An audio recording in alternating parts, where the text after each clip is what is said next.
Time now for the markets with Leighton. Still no resolution of that trade flap with China. No, not yet, Mike, but we are going to hear one trader's optimistic view of how that situation might end. Also ahead this week, as we begin a new month, an uptrend in corn prices is declared to be intact.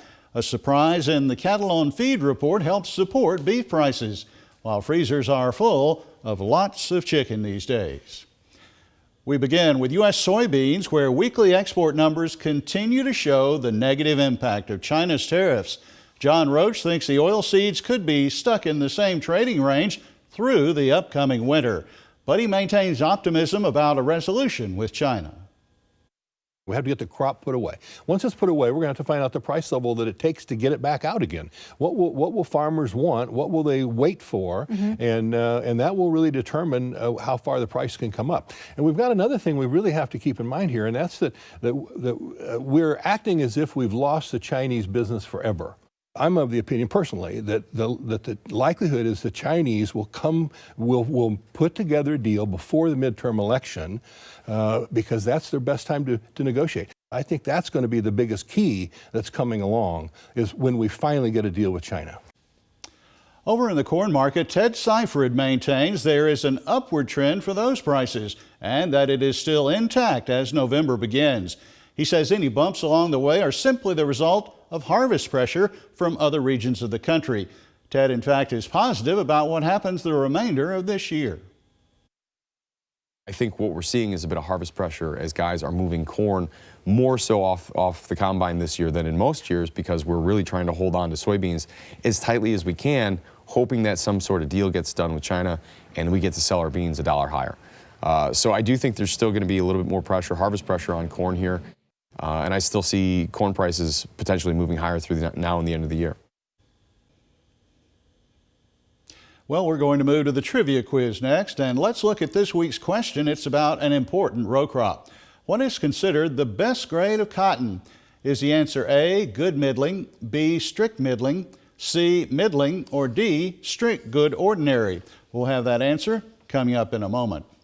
The latest snapshot of the U.S. farm-raised catfish industry is out. Processor sales in September were up from 1 year ago. Here are all the numbers for you. U.S. producers received a pond bank price of 97 cents per pound for the premium size live fish. Now that's 9 cents per pound less than a year ago. Farm sales totaled just over 29 million pounds round weight, an increase of 4% from 2017. Processor sales were almost 14.5 million pounds. That's up 5% from a year ago. It is a positive story in the latest cattle on feed report, and it is definitely a surprise for the trade. Fewer head of cattle were placed into U.S. feedlots in September.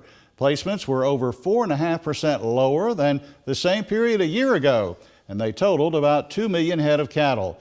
Extension's Josh Maple says initial market reaction was positive and for good reason. This report, and really all we're trying to do with all of these reports, is get an estimate as to the total supply of cattle. And so I really think this report gives us a little indication that maybe supply won't be quite as big as we expected. It's still going to be large, and it's still going to be larger than last year. But you put this report together with some other ones, and long term we start to maybe adjust our cattle supply number down slightly compared to what we thought ahead of time. So you may be saying there could be fewer calves out there than people were thinking? Yes, so not fewer calves than last year. This is a hard story to tell because we've still got large supplies, and we've still got larger supplies than we had last year. But maybe those supplies aren't quite as larger than we expected, and so that story really plays into giving us a little bit of market strength as we react to this new information. So this is always an important report for the cattle industry, but how does this figure into looking at the overall supply picture? So if we look at the overall supply picture, we start out our baseline as those USDA cattle inventory reports that come out in January and July. And then throughout the year, as we get more information through these cattle on feed reports and through some market receipts and other factors, we're really just trying to update our expectations on supply. And so if we look at this one and we also look at the number of heifers in the mix and the number of steers in the mix, we really start to see a story of continued lower weight placements, and so that's going to adjust our timing a little bit. And then the heifer in the mix is interesting because that's suggesting that we're putting more heifers into the feedlots, maybe not retaining quite as many on the farm.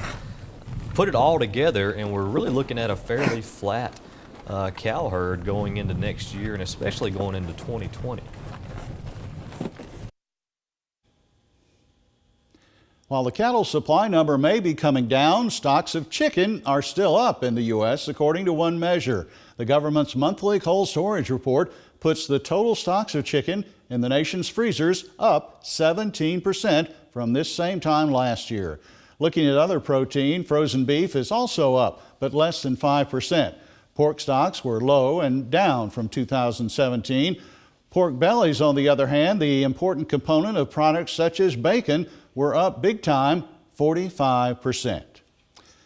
To wrap up the markets, let's see how you did with the trivia question this week. What is considered the best grade of cotton? The answer is A, good middling.